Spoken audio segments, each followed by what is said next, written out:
correctly with the correct amount. D20 Radio, where gamers roll. www.d20radio.com.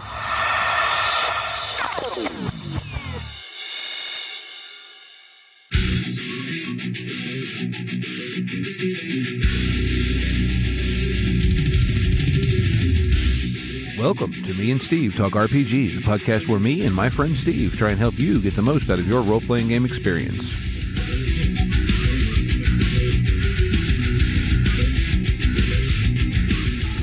Hey folks, welcome back to Me and Steve. I'm Steve, and I have an honorary Steve with me this week. Say hello, honorary Steve.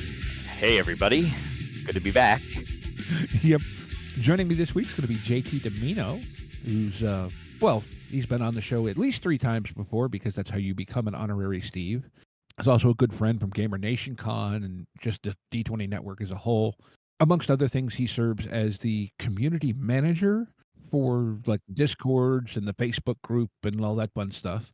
Yep, and just doing all the odds and ends behind the scenes where I can.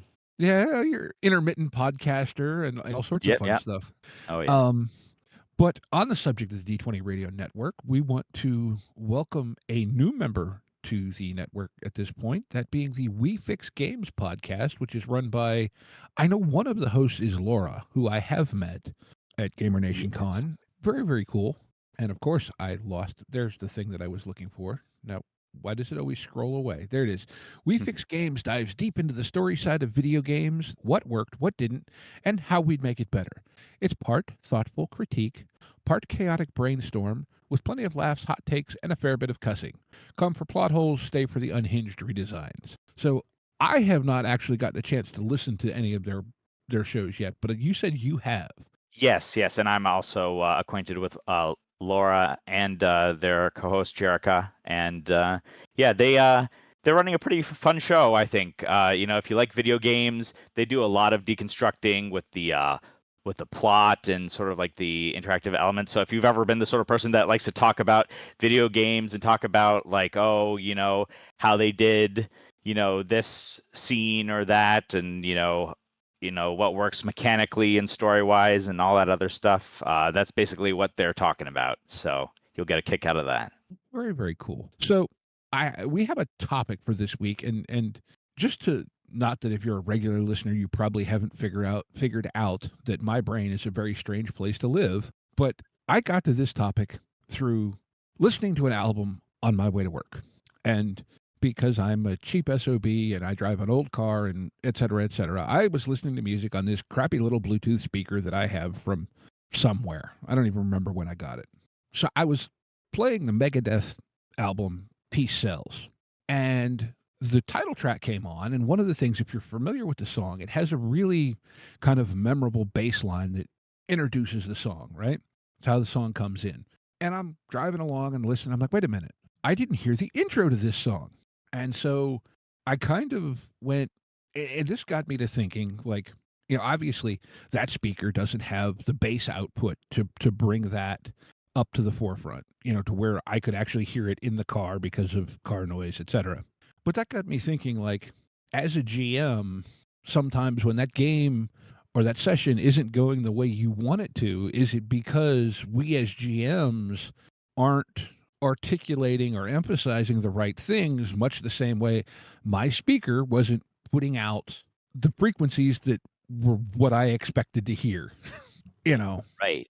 Yeah, I think that's a really interesting topic. So thank you for inviting me on, because I definitely have some thoughts. But I do think you're right. I think sometimes when things sort of get lost in translation, it can be an issue of the GM maybe not getting the point across or struggling to communicate the main goal of whatever it is that they're trying to accomplish. And like I'm not saying, look, we're not a communication podcast, right? We're not going to teach you all the things to get your point across, but I thought at least something worth discussing and maybe talking around some things that, could help with it. Yeah, I mean, half of the time, no one understands me anyway. So, I mean, we'll even see if, what we can do with that. But Yeah, like, I don't know. It just, like, because I've had that happen at times where, like, I'm running a session, and it's not that people aren't having fun, but it's not going where I, at least in my mind, expected it to go. And I have learned that I make associations that other people don't, and so I try to be conscious of not depending on those associations in games, but I think this goes a little beyond that, and it may be, are you not it could just be, how are you speaking? Are you doing a kind of slow, you want it to be suspenseful, but because you're nervous and all adrenaline up, like this happens to me all the time when I'm running games, I'm rattling away 1,000 miles a minute. But I want it to be kind of more slow and suspenseful. And so does that not translate into what the players are hearing, even though the words are there, the delivery could maybe be making a difference.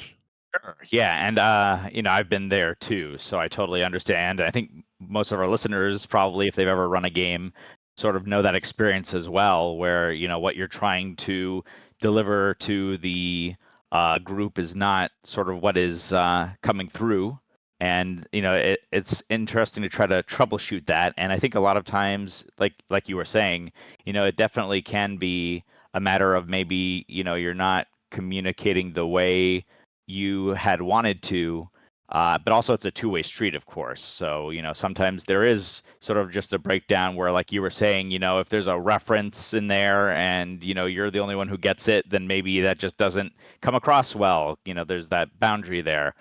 I think one of the best ways to try to ensure that you are getting your point across and making sure that the players are going to understand where you're going with things is, and this doesn't have to be something where you have to write out a whole outline for your session or whatever, because at least for me, I rarely ever do more than just like a very basic idea for my sessions and sort of improv a lot of it.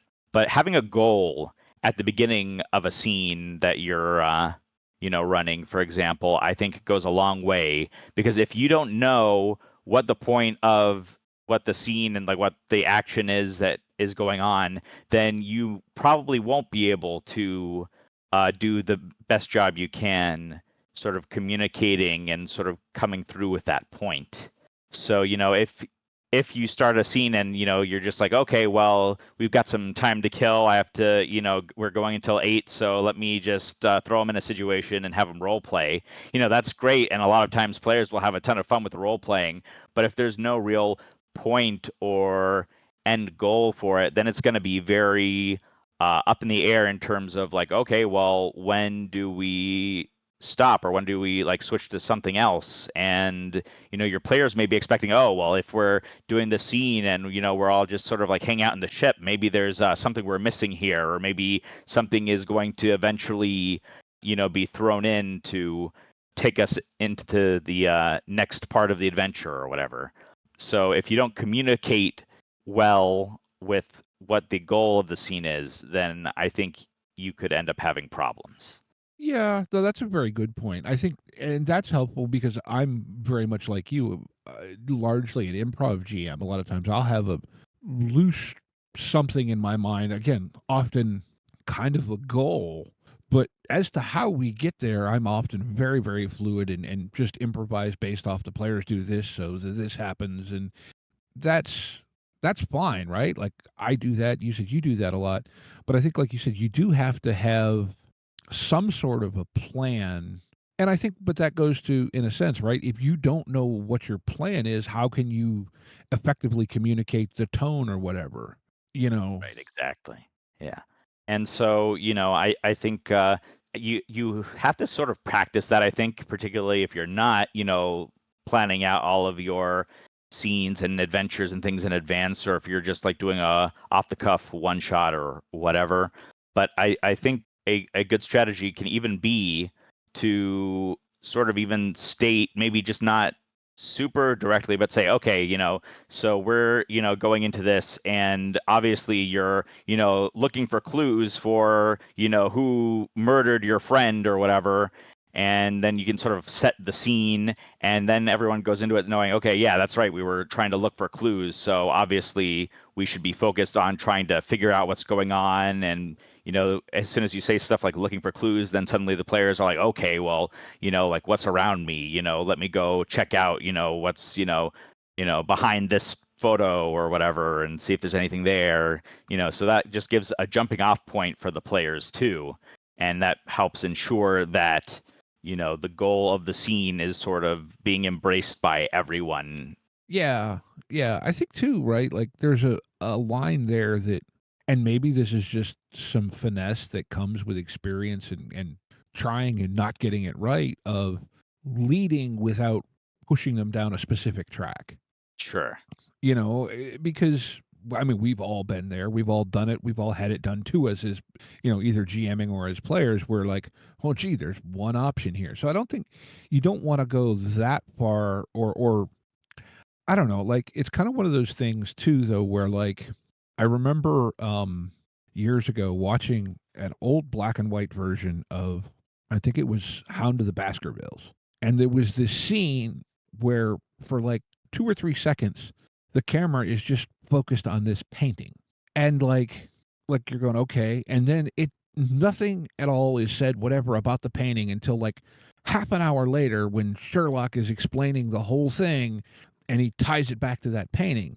And I think like there's a balance there of like, right, you don't want to always overly describe the important thing in the scene, because how do I want to say this, that if your players are picking up on that, then they're automatically, anytime you start describing anything in depth, they're going to go, oh, that, they're going to fix on it instantly, which is a Exactly. good thing. But you also, to tell a good story, don't want to telegraph too much. Sure. And you don't want to mislead them either, Right, right. So if you're mentioning the painting just because you're trying to do flavor, and you didn't intend for anything to happen with that flavor, we've all had that experience, I think, where you like just describe a random NPC just to sort of give the scene some flavor, and then suddenly they want to be best friends with this NPC, and he becomes like the focus of the entire campaign, for the rest of the night, and Right, right. No, that yeah, happens, right? And yeah. look, that is the nature of what we do, right? That's the, it's not like a video game where you click on the guy again and he says the exact same thing and you go, okay, we're done with him. Right. Yeah. So like, but I feel like, somehow maybe spending a little extra time on the thing that's important is good, but also try to not go overboard.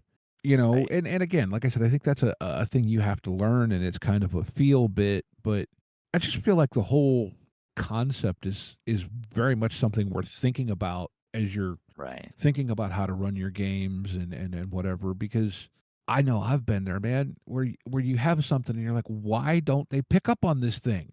Hmm. Yeah. And very much too, right? You'll have the situation. I know it happened in a session I was playing last month where the GM even went, you know how they talk about players and that time they'll fixate on that thing that you just threw in for. Yeah.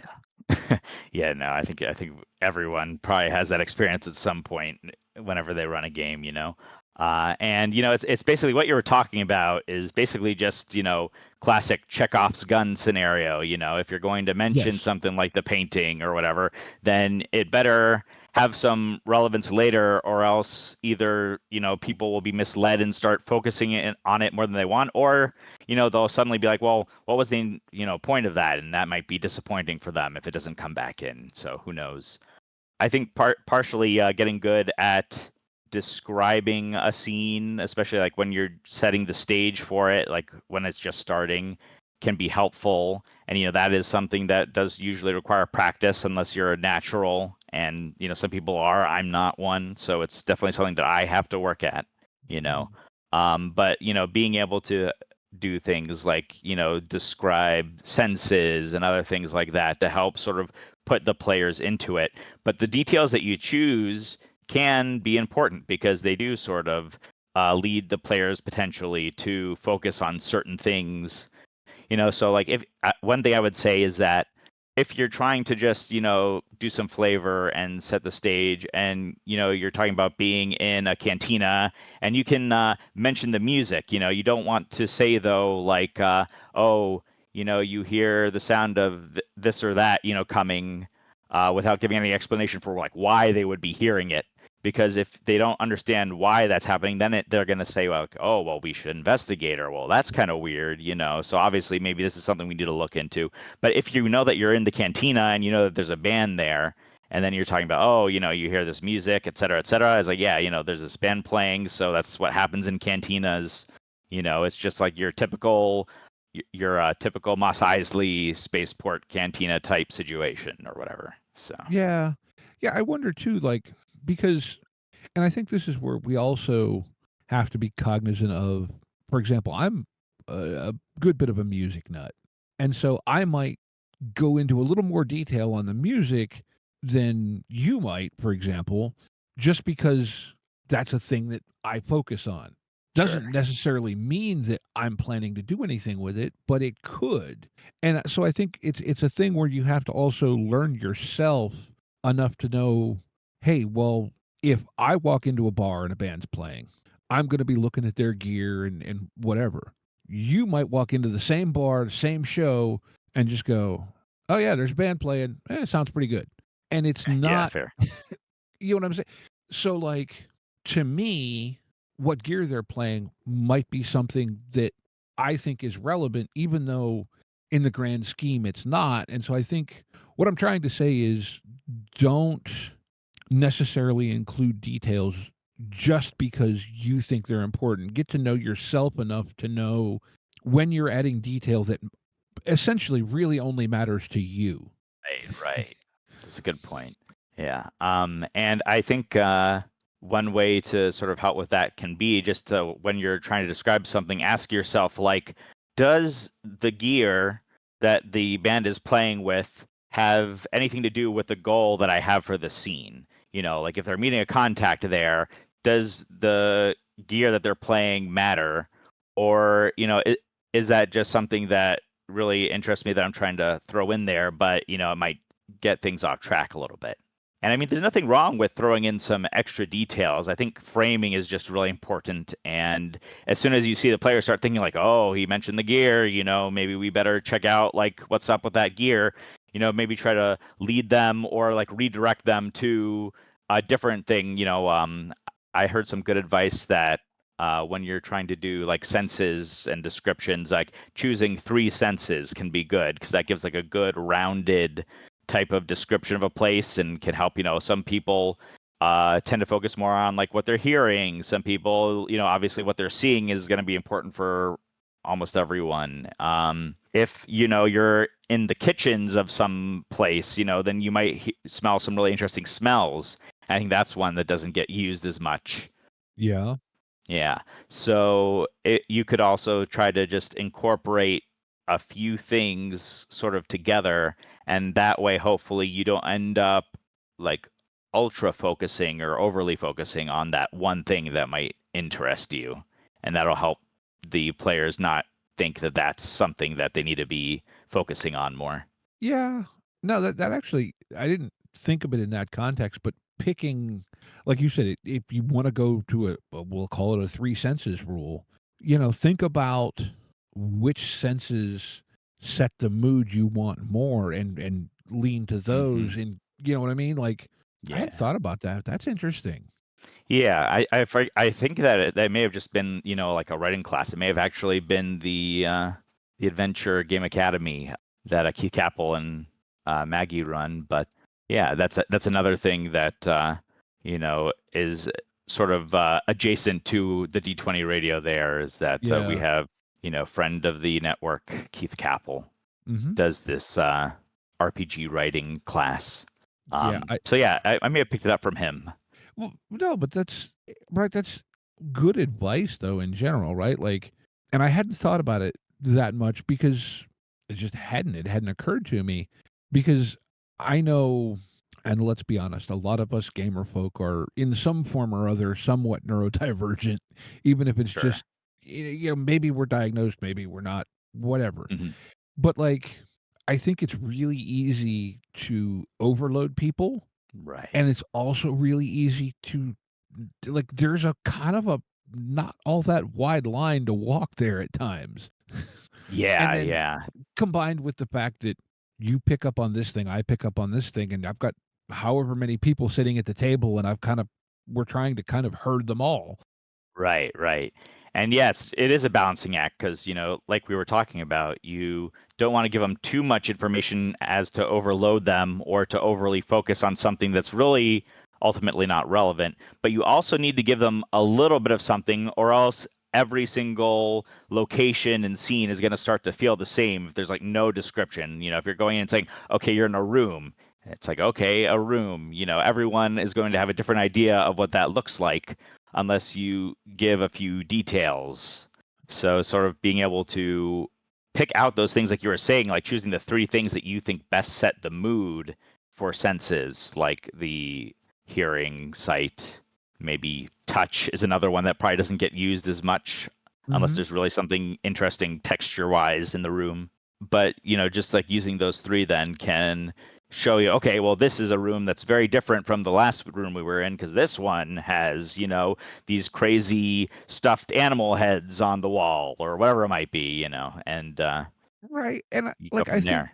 there comes a point too, right? Like, as much as we keep saying you don't wanna mislead, I think part of being a good GM is not necessarily giving the players red herrings, but adding elements that are really just flavor, and then sometimes because, again, I say this all the time, this is the part of tabletop games that I love. It's that it's malleable as we're going through it. And so if your players pick up on this weird collection of stuffed animal heads on the wall, maybe somehow you get you work that somehow into your storyline that now this is an element of maybe the bad guy. Maybe it's not a bad guy. Maybe it's someone that has a clue. Maybe it's I don't know. You know what I mean? Like that thinking on your feet and it is now. Yeah, right, right. That's a really good point. And while you were saying that, it was making me think. We were talking about come into a scene, sort of with maybe like the goal that you're trying to accomplish to help you sort of focus what you're describing and like what you're doing with the players. But you could also sort of flip it on its head a little bit, and then if you do something like describe the animal heads on the wall, then you can say, could this detail I just mentioned play into the goal somehow that I have set for the scene? And if the players really do seem to be picking up on the animal heads and really enjoying it, then that could be something that it lets you know, okay, yeah, no, this is something that I should maybe try to incorporate into the goal if they're really that interested in it. And I think you can do that in 2 ways. Like, I'll point at something, Daryl and the How We Roll crew, they ran a 3-part Delta Green scenario at this past Gamer Nation Con, and I played in all 3 sessions. And the core of their thing was around Bob Ross. And Daryl even mentioned, one of the things that he said it came out in playtesting, and not surprising, was that none of the players didn't really want to believe that Bob Ross was a bad guy because he's Bob Ross and Happy Little Trees and so and as it turns out, well, it was complicated because that's the best way. But like Yeah. playing with people's expectations, I guess, and somewhat subverting them, not all the time, because again, I think you want to try and not be too predictable. But I think doing that bait and switch sometimes is good, just enough to keep I want to say to keep them off balance, but in a sense to almost keep them balanced in the regard that okay, we noticed this, but we have to be discerning as to whether it's actually important or was it just a thing. Like, kind of keep them interested, but not force them to fixate. Does that make sense? Sure. Yeah, you want them to sort of be engaged and, trying to, relate to what's going on and connect with like the story and the setting and all of that. And yeah, like you said, like it can be an issue sometimes if it's like, oh, well, it's really hard to, imagine Bob Ross as the villain. I think, though, kind of what you're pointing at is right. Maybe some of that kind of indefinite information or undefined information, maybe a better way to say it, can actually build your story. Like I played GM Phil ran a Star Wars game this year. I can't remember what it was called, but there was multiple kind of factions at work. And as it turns out, he said the session he ran of it that I played in, we did something that no other group had done, and so it created an entirely different dynamic in terms of how the end scene played out, because we chose to kind of get friendly with one particular side of this happening where no one else did. Interesting. And so to speak, he ran the same session, and I think that's kind of, in a sense, maybe where this is where the whole topic came to mind, right? Was like, well, so you want to run, I don't know, we'll say Massive Nyarlathotep, right? Classic Call of Cthulhu scenario. It's been published for years and years and years, and you try to run it and it's fallen flat, and you're going, well, but everywhere I read, people say this is amazing. Well, maybe it's because you're not being the right speaker. You know what I mean? And I'm not here to try and necessarily give everyone the answers to how to be the right speaker, but I think it's just worth thinking about. Yeah. And I think that that's an experience that, again, I know I'm sounding like a broken record probably, but I think we've all sort of been there if we run a game where the players sort of take things in a direction you weren't expecting, and then you're suddenly forced to sort of throw the plans out the window or figure out, okay, well, how am I going to work this in now? And I think a lot of that just comes from experience. We already talked about how if you've got a goal and you know what the ultimate goal is, then you can frame everything in terms of like, okay, how can this play into the goal, And I think practicing that and getting really good at thinking about that is really good.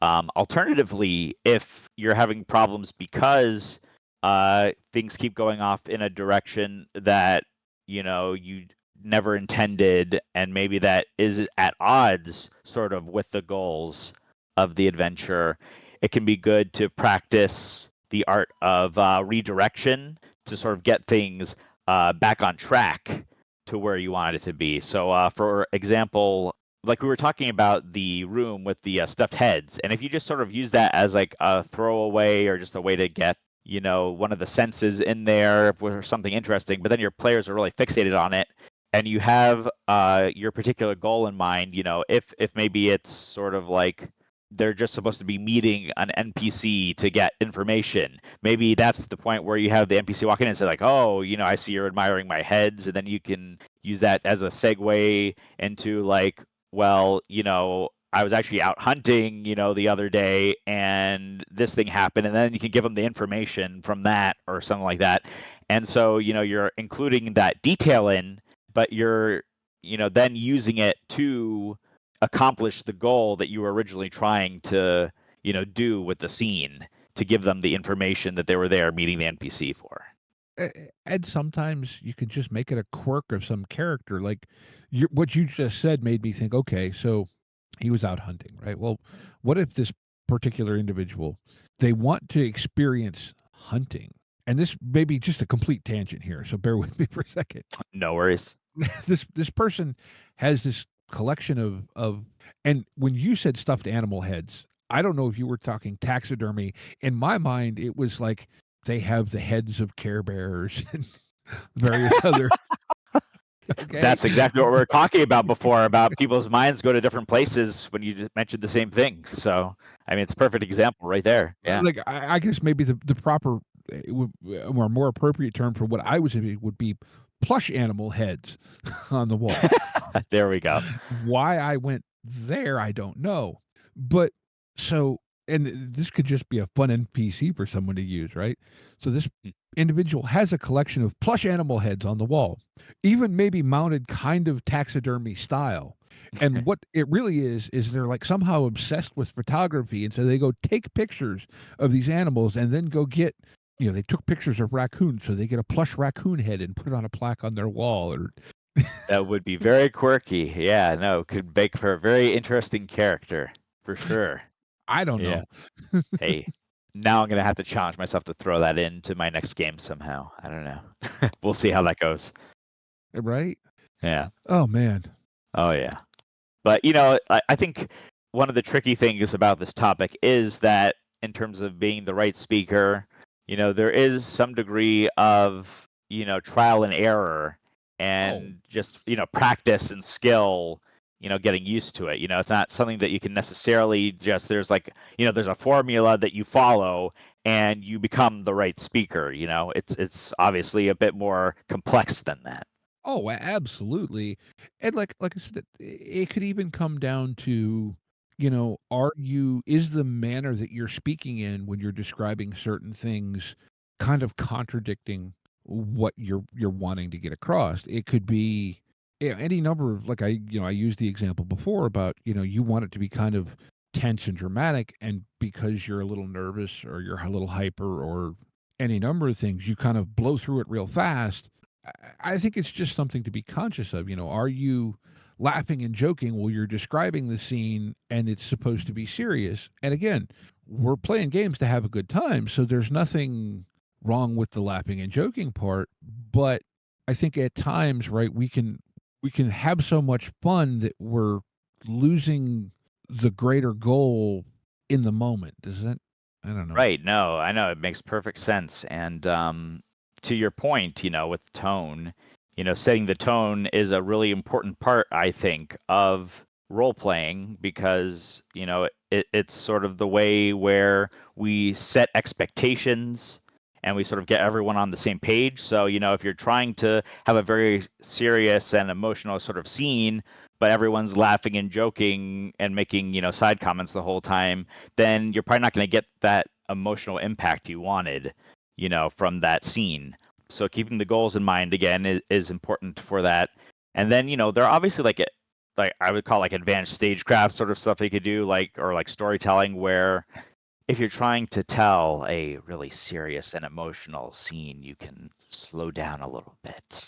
And Right. you can talk with a very measured tone and really get people to start listening and focusing in on what you're saying Hmm. and maybe not, laugh and joke and go at a million miles per hour, but slowing down can sort of give more weight and focus on that moment so that you're sort of communicating the tone through the way you're speaking, like you were saying.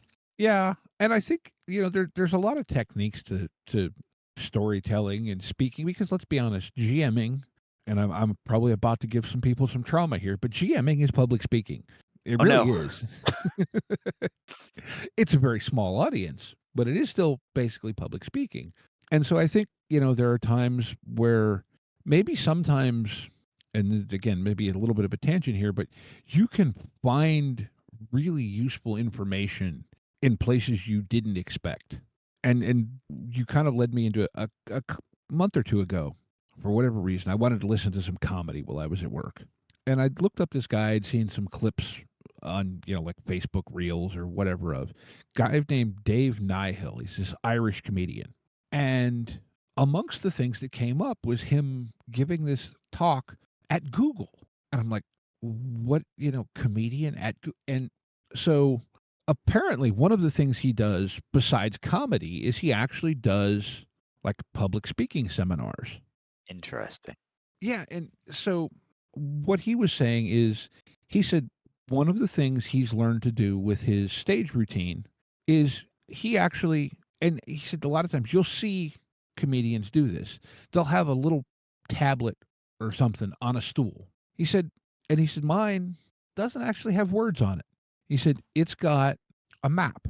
And he said what he does is his his stage routine is a series of stories that he equates with rooms on the map. And so he can just look at the map and go, "Oh wait, okay, I'm in the living room. It's this thing." And it was a really interesting perspective on I don't know exactly how to apply that to running an RPG, but I think the principle is really interesting and something that I'm sure can be applied in some form or other. But his gist was, like he's telling the story about how he gave his mother edibles when she broke her leg and was laid up sitting in his living room. You know what I mean? Yeah, yeah. And so that's the part of the story that is the living room, the part of the map. So Yeah, I don't know. I haven't tried this running a session, but that might be something worth kind of, just sketch yourself a doodle map and we're going like you said, having the plan, right? So we're going from the cantina to the spaceport to out in space. And then I don't know, maybe that's oversimplifying it a little bit, but you know what I'm saying? Oh yeah, for sure. And that's a really fascinating idea that you mentioned with this comedian, by the way. Maybe we can put that link to the talk in the Yeah, show I'll notes try or and find something it. for everyone to look at. Yeah, Yeah. because I definitely want to take a look. Yeah. He also shared a really funny story about how when he was first getting into comedy, how he had written this book about the techniques that because when he started to get into comedy or anyway, it was kind of public speaking and comedy all mixing together.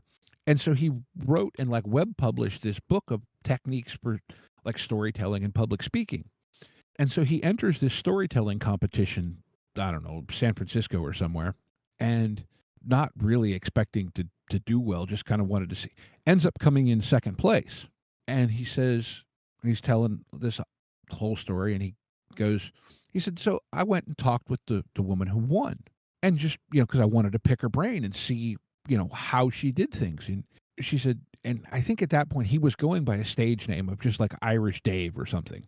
And he said, so this woman, she was really friendly and everything. She goes, oh, I got pretty much everything I did from this book by this guy named Dave Nahill.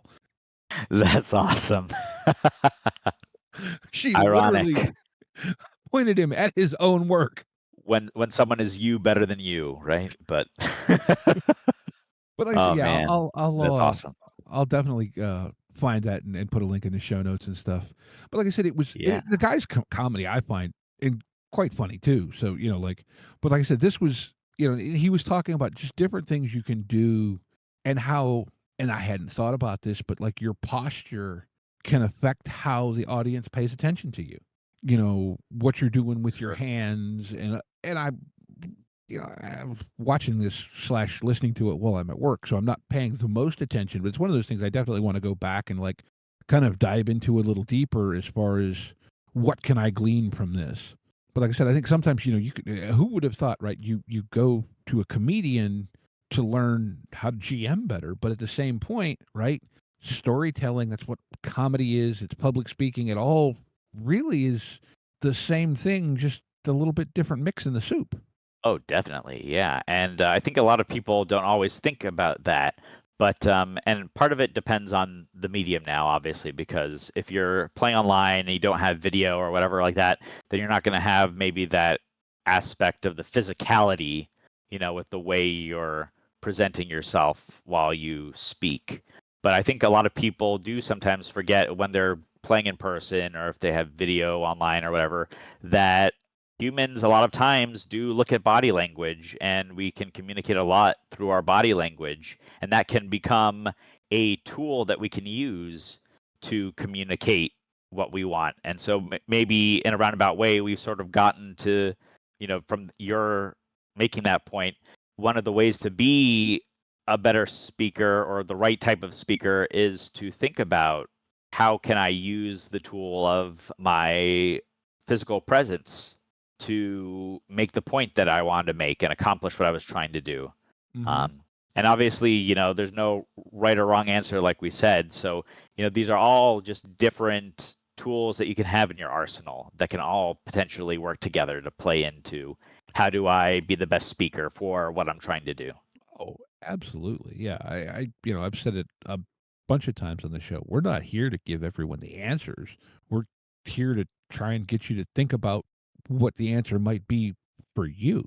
And it Sure. Yeah. probably is different than it is for me or for JT or for Steve or anyone else.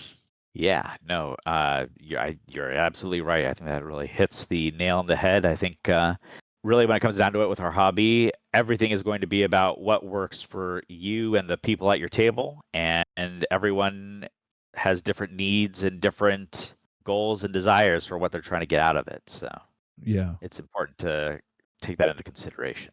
Oh, absolutely. All right. Well, it sounds like we've kind of gone around this topic at least enough to make people think. Do you have anything going on you want to give a shout out to or anything? I know you sometimes do and sometimes don't. So, Yeah. I don't have anything special on a personal level, but we do just have a lot of great shows on the D20 Radio Network. As we mentioned at the beginning, we did add in a new show, and we might have new shows coming in the future. So definitely keep your ears peeled. I don't think that works. Maybe a mixed metaphor there, but I know that there's a new website in the works and all kinds of fun stuff. If I'm not yeah, mistaken. I mean, we're really trying to work hard to bring our listeners and fans the best possible experience. So, if you haven't already, too, obviously join the D20 Radio Discord and the Facebook group if you're on there. I'm usually around, and you can get a hold of me if you want to there. We can probably put those links in the show notes as well if you I want. know there's a link, at least to the old website. I might throw a link to the D20 Discord in there as well, just because I don't think I have that in there. I know there's a link to that Discord in our Discord, Right. but Yeah. might put a direct link in there too. Yeah, sounds good. Yeah, we have a lot of fun. Everyone sort of likes to talk about gaming stuff for different shows on the network, and some people will ask for help with, oh, how do I, do this thing in my game? And people will give advice, earned from, decades of GMing or whatever, So, I don't want to think about the combined years of RPG experience on that oh, server. geez. Oh, my goodness. Oof. Yeah. That'd be a lot. It's mind-boggling, I think, if you were to add it all up. But yeah, so yeah, great community, obviously. I mean, you're on it, so it has to be. Well, I insist that I'm a figment of everyone else's imagination. I'm not real. Or, Yeah. no, I'm a figment of my own imagination. I don't remember. Anyway. Speaking of fun, silly things, shall we do Game of the Week? Yeah, that sounds good. Game of the week. Game of the week. All right. You going first or am I going first? I'll let you go first, I think. All right. So I'm going to go with a game that I know I've mentioned before on the podcast, but I don't think it's ever been brought up in Game of the Week. And this is a game I've actually played this, and I had a blast with it. So let me drop a link in the green room here so you can see this. So my Game of the Week this week is going to be a game called Heavy Metal Wizard Sorcerers. Ooh, and this man. came out of this thing, and Steve is a big fan of this. It's called the 200-word RPG challenge. And I think the premise of this is to write a, obviously very simple RPG in 200 words or less. So there's going to be a link for this in the show notes, because trying to read out the thing would be a pain in the neck. But I'm going to actually read you the entire text of the RPG. In the magical world of heavy metal, legendary hardcore rockers struggle against the evil hordes of pop, spell after spell. Think of a badass stage name and a short description of what you look like when beheld by mortal eyes. Under your name, in a column, the following 13 holy words of metal: fire, sword, ice, crown, steel, gold, blood, time, space, death, dragon, thunder, and then you make up the 13th. How interesting. Assign to each a number between 1 and 4 so that the total adds up to 25. Every time your rocker wants to cast a spell, string 3 words together in a phrase that sounds like the title of a metal song. For example, I cast Blood of the Death Dragon. Add their scores up and you roll that many d6s. Basically, a success is a 6 on the die. So if you roll at least 1 6, the spell succeeds. In a conflict against other rockers or pop stars, whoever rolls more 6s wins, and they get to decide what happens. Now, the effect of the spell is supposed to be related to the 3 words used. The Master of Metal, the GM, can veto a spell that makes no sense or is quote-unquote uncool. Now, also, if you roll 3 6s, you get to air guitar, and then you can increase the score of one of your words by 1. That's awesome. That is the entire text of the game, and I actually added a little bit in to make it a little more speaking friendly. But that is the whole game. I have played this. We had an absolute blast. Yeah, I bet it sounds like a really metal time. Yeah. Yeah, no, I'm definitely going to have to pick that up, I think, for sure. Yeah, and like I said, Well, it's literally a free download. Like I said, Yeah. there'll be a link. I would assume you can download it.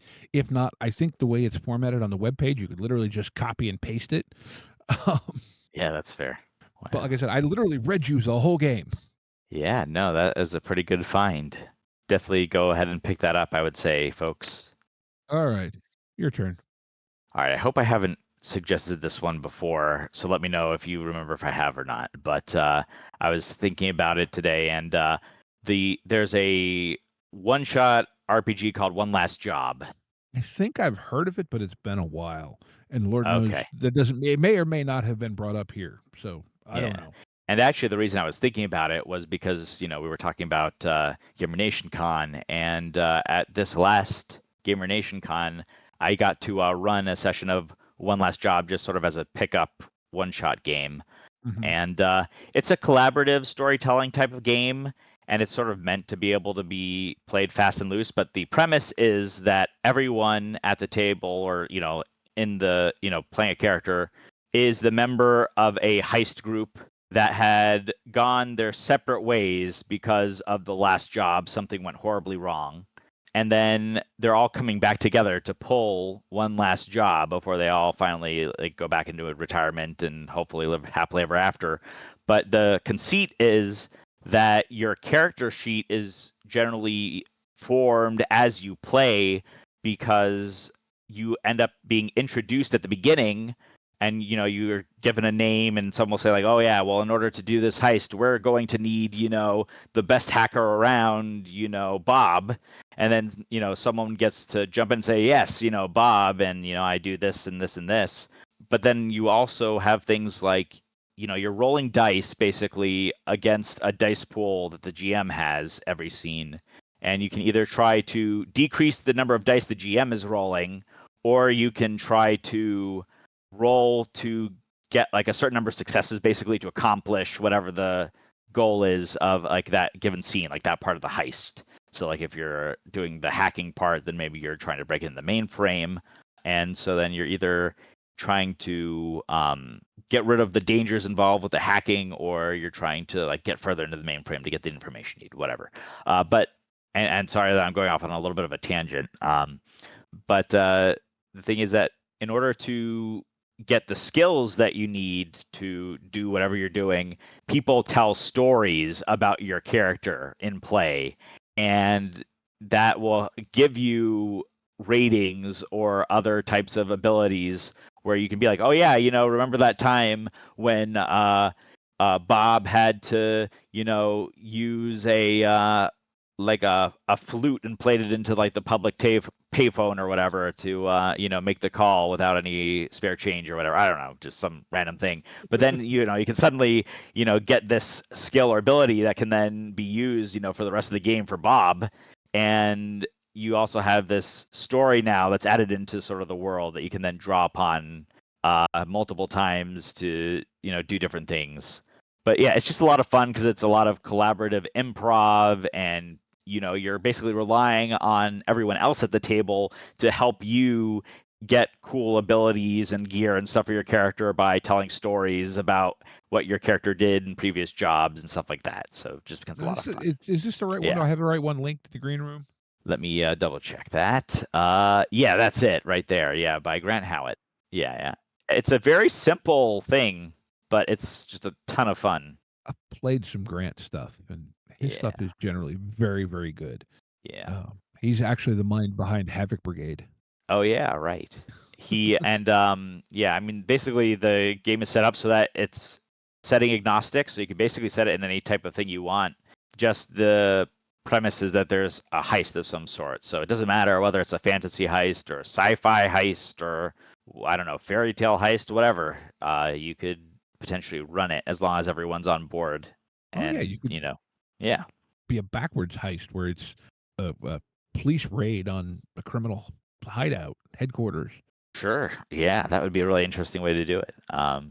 But yeah, so and I remember that when I first heard about this game, it was actually through the One Shot podcast, which is on the One Shot Network, famous thing. But they're famous Chicago improv artists, yeah, James D'Amato and company, exactly. And they had like a couple different episodes of their session playing this One Last Job game, and it was hilarious. And I could not stop laughing just because it's the perfect sort of game for improvers where you're just sort of like making up stories and saying yes and doing all that stuff. And it just is so much fun if you have a gang that likes to, has that buy-in and willing to Mm-hmm. do the work to make it happen. Prepare yourself, but you should get some of the Daryl and the How We Roll crew to play this with you sometime. They're great fun for games like that. Yeah, oh, definitely. I definitely will try to get that to happen maybe at the next GN Con. Who knows? Yeah, Yeah. yeah.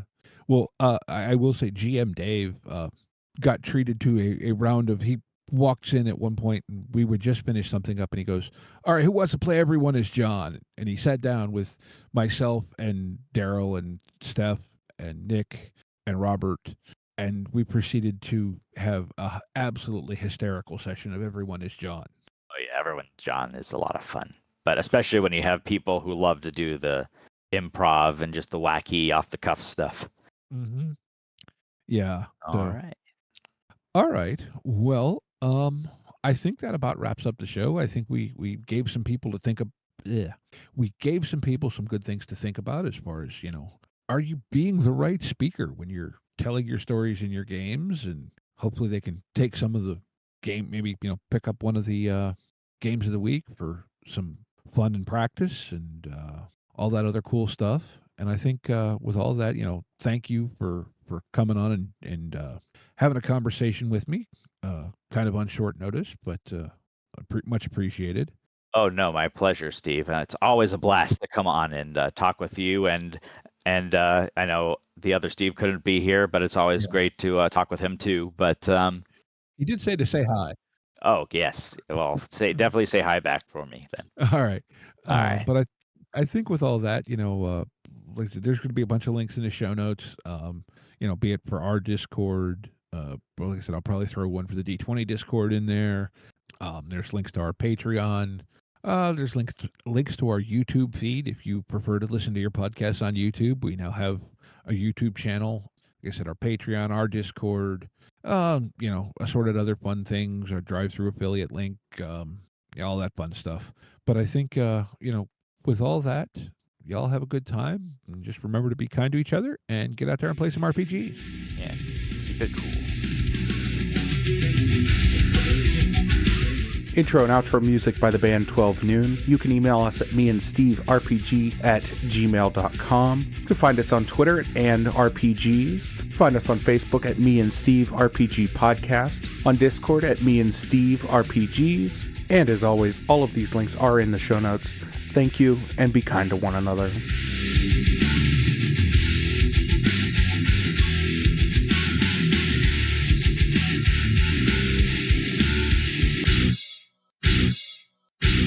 How much for the cigar? Cigar, $20, dog. You gotta go down the street to the store and buy that.